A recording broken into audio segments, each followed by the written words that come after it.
Valley Club, the open all orb button is returning today, but it's not coming back exactly like it used to be. What is changing? We're talking about that in this video. Also, will the Old Man Logan Legendary Unlock be a trash event from Scopely, or could it be something better than most of the community is expecting?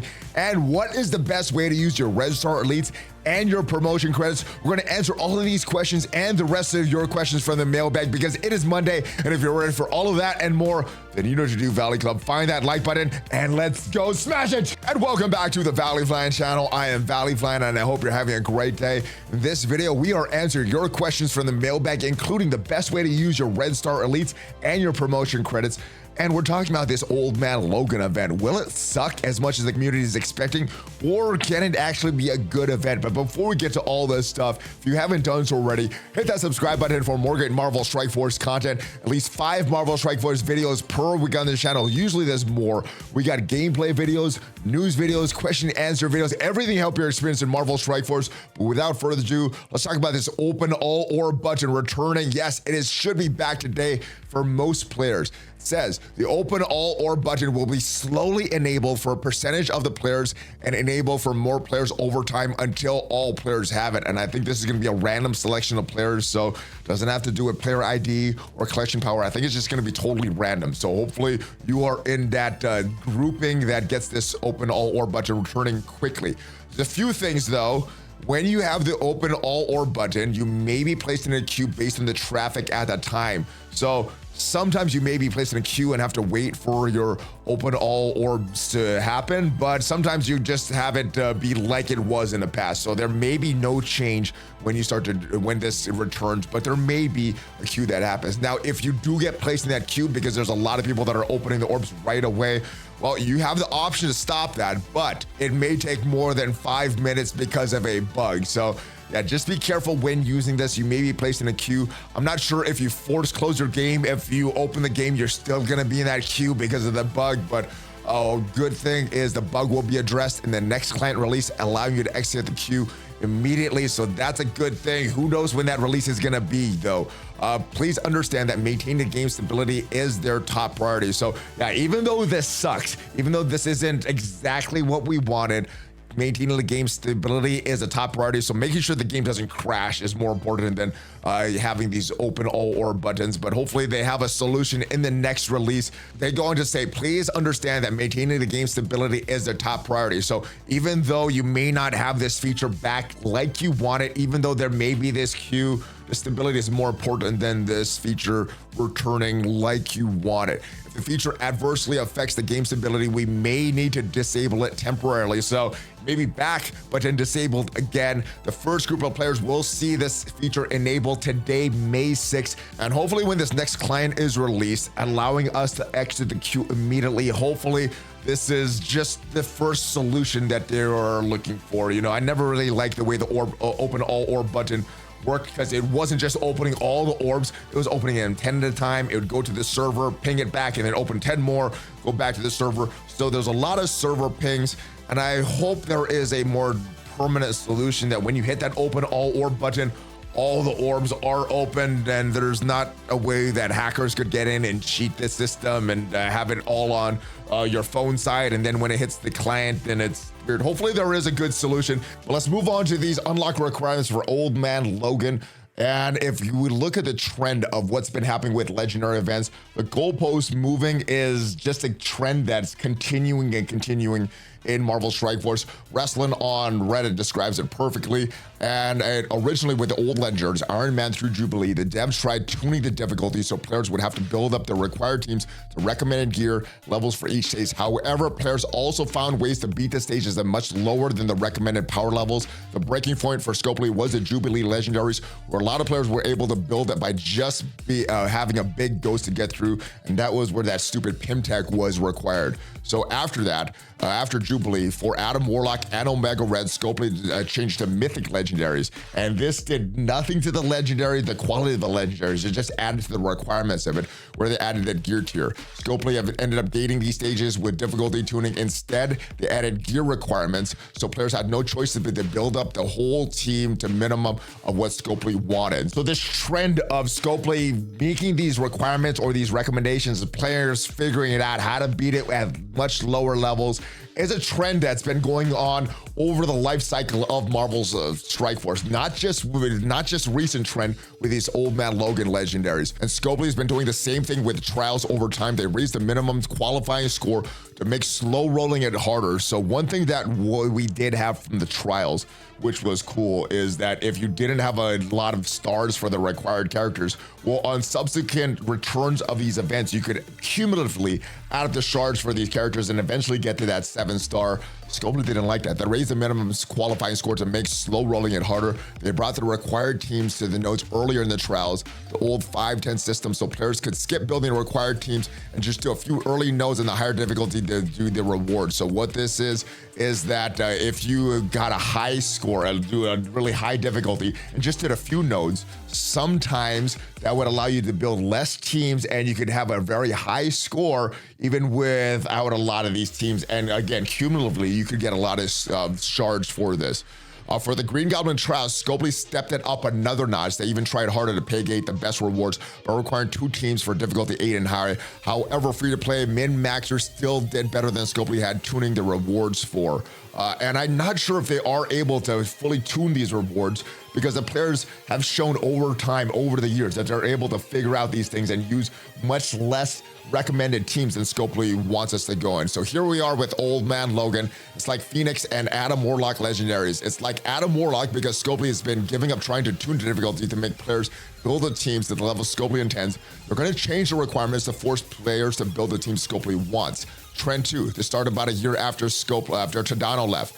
Scopely wants player spenders to feel they're getting value in the money. And I don't necessarily feel that that's wrong. If you are spending in the money, if you are spending money in a game, you should have some advantage over players that don't spend. I do spend in this game, but there was games that I played before Marvel Strike Force where I wasn't spending, and I just thought, all right, they're spending, they got this advantage of this character or this game mode or something for a long time, and cool, they could have that stuff.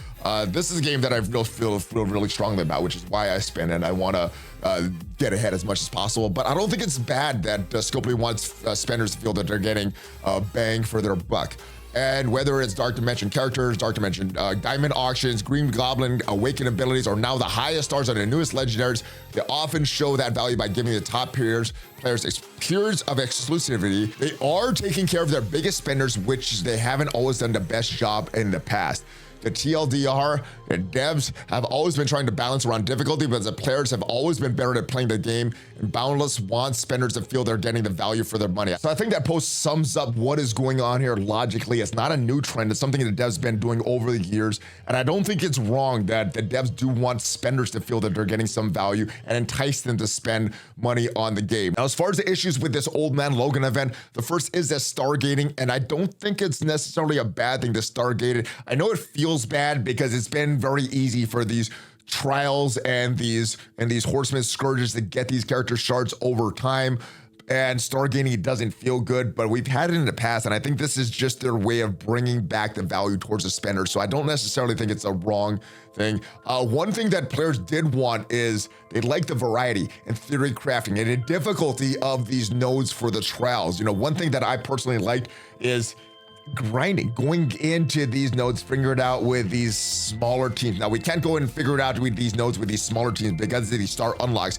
but I hope there is some variety, some challenge, some difficulty with these, and I hope there is. There are still some requirements for Cosmic Bio, Hero Skill, Villains. Of course, the Out of Time and the Cabal requirements are there, but I hope there is some challenge, some theory crafting that is required to beat these nodes. The other thing that the community is not happy about is this Emma and Loki unlock, and that is not a good thing, because like I said many times over the past few days, they're kit-based characters, which means that you don't need to build them up, invest a lot of gold or training mats for them to be good.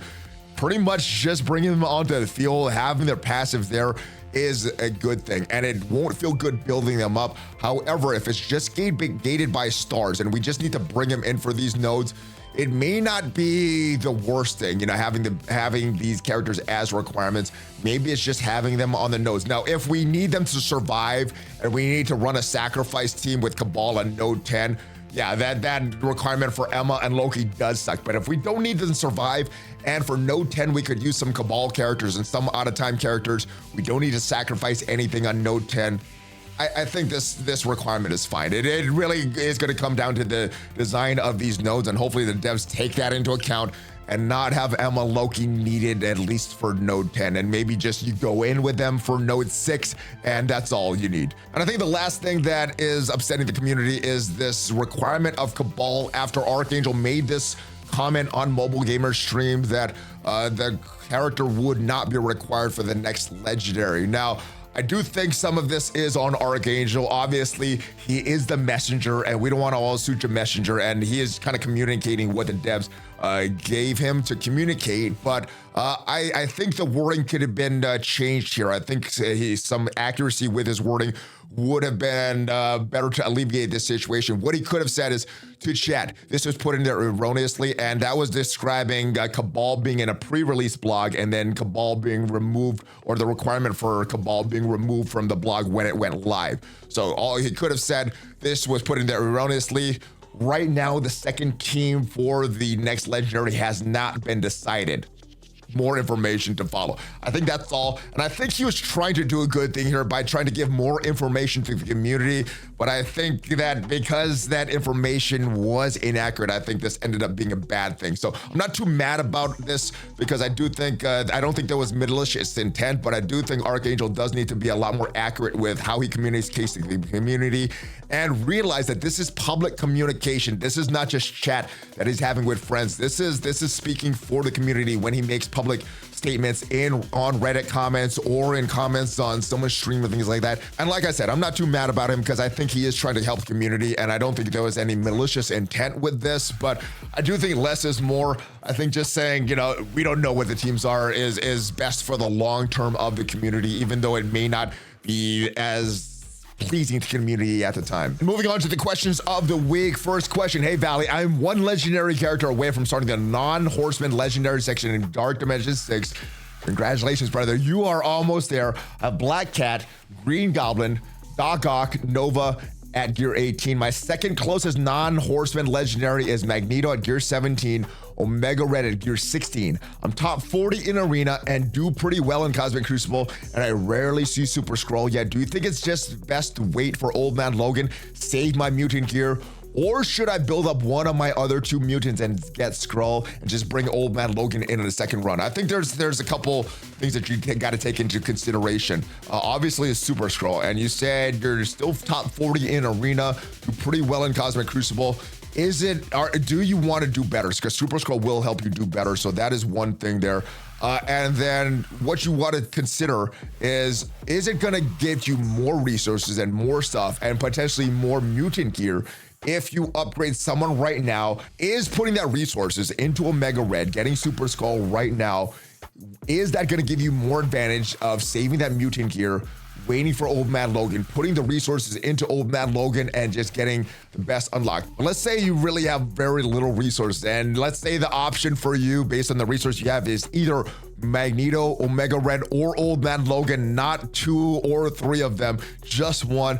You may want to wait for Old Man Logan at that point, but the problem is we don't know when he is going to be released. So who knows how long you will be waiting for that Old Man Logan unlock. I think if it was me, I would go for Omega Red right now, get the unlock for Super Skrull, and hopefully use that Super Skrull to get more gear 18 pieces. Just know that after you unlock Super Skrull, there's not really any characters that you need to put up to gear 18 right now. There's some characters that you probably want and it will help you in the game, but there's no characters that you need after you get Super Skrull unlocked. So I would do Omega Red right now, and hopefully your resources allow you to do the same, my brother. All right, silly question. After watching all the videos regarding Old Man Logan's new team unlocked for Old Man Logan, how many players don't have 5 stars, etc.? This question posted by Marvel Church. The required teams are Out of Time, Cabal, with Emma Frost and Loki. The other restrictions are Cosmic Bio, Hero Skill, and Villain. So skill villain, is this correct? What have you seen there? All right, so I think you're looking at this as skill villain like this, having the break there, but the break is actually cosmic bio, hero skill, and villains. So if we look at this chart here, see that it is cosmic bio, hero skill, and villain, not villain skill. If we go into game, look at our villain characters that also have the skill tag. Well, there's some. Black Cat is pretty good. Kraven the Hunter is pretty good.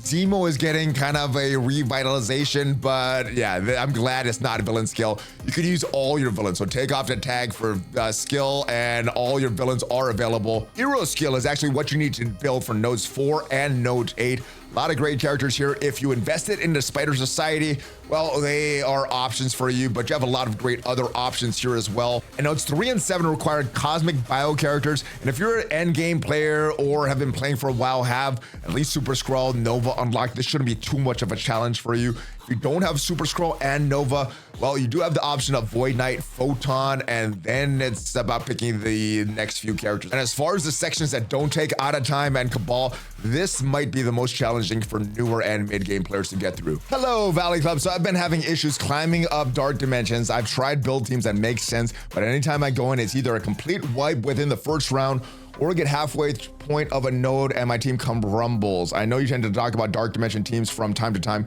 which is why I tend to lean off those videos, but I completely struggle with non-legendary city and global teams. I also nearly left 3 years of playing the game and finally unlocked Baby Apocalypse. Nice.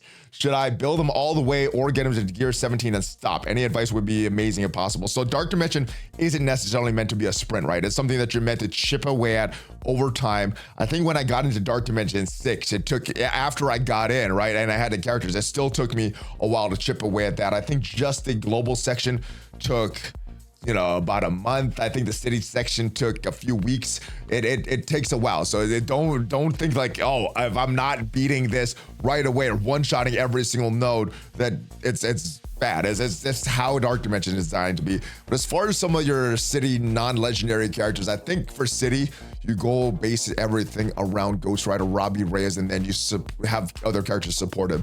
Miss Marvel Hardlight isn't great in Dark Dimension, but has some value in Arena, so you may want to bring her in.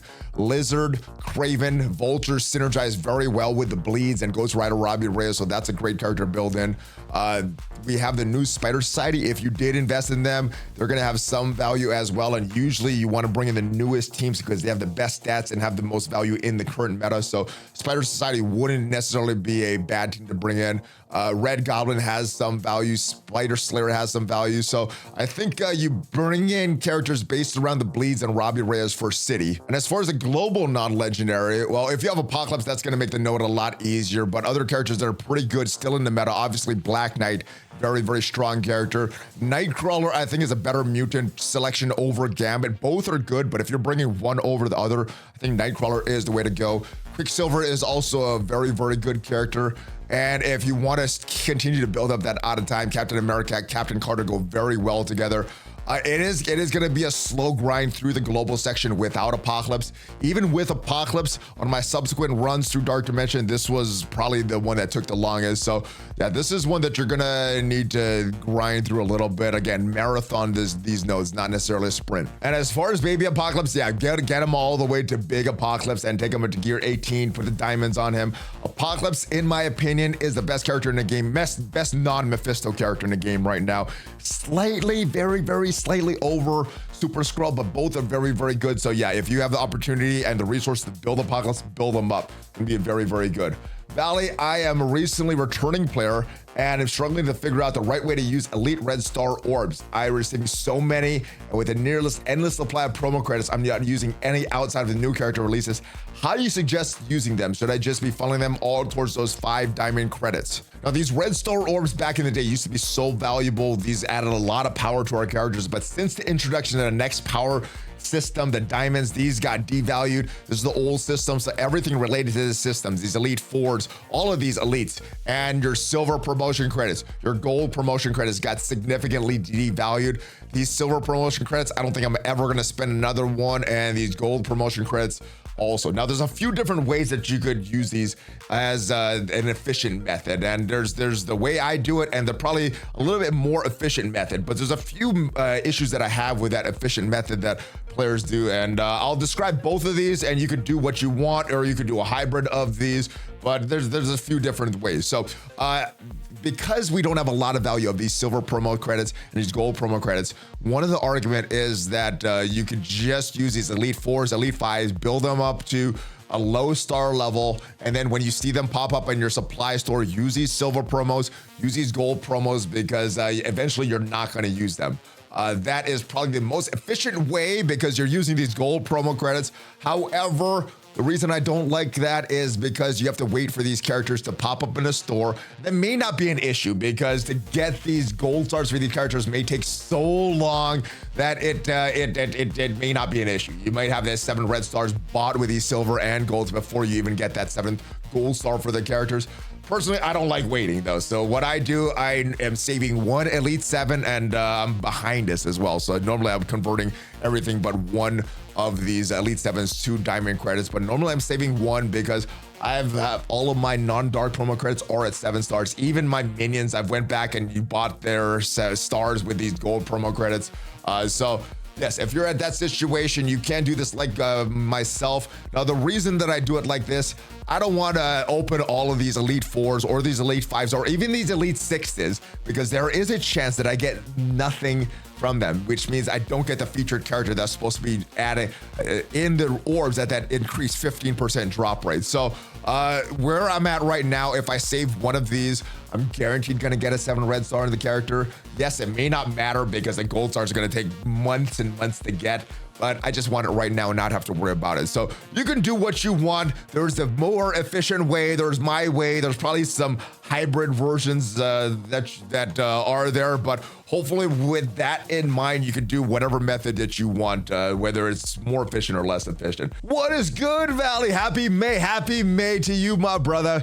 In light, a chance for upcoming rework for Supernatural, or rather who we vote. It has me browsing through all 32 teams in Marvel Strike Force, and I hope it is a rework for Supernatural. There is a line in the blog post that I didn't notice on Friday, and I think it's kind of an important line. This character will determine Karen's visual appearance and abilities, won't necessarily be a playable character for Karen's team. Now, it still might. There is still a chance that it's going to be a playable character on Karen's team. I think this line is saying that we have no plans for it to be a playable character, but maybe that will change. So as far as the appearance and abilities for this character, well, also Bloodstone, well, she's going to be using a crossbone if you vote for her to be the mentor. If Morbius is the mentor, well, she is going to gain the ability to sprout wings and claws. I think this is really cool, leaning into that vampire theme, you know, wings, claws, flying around. I like flying characters in the game. I think their animations are usually pretty cool.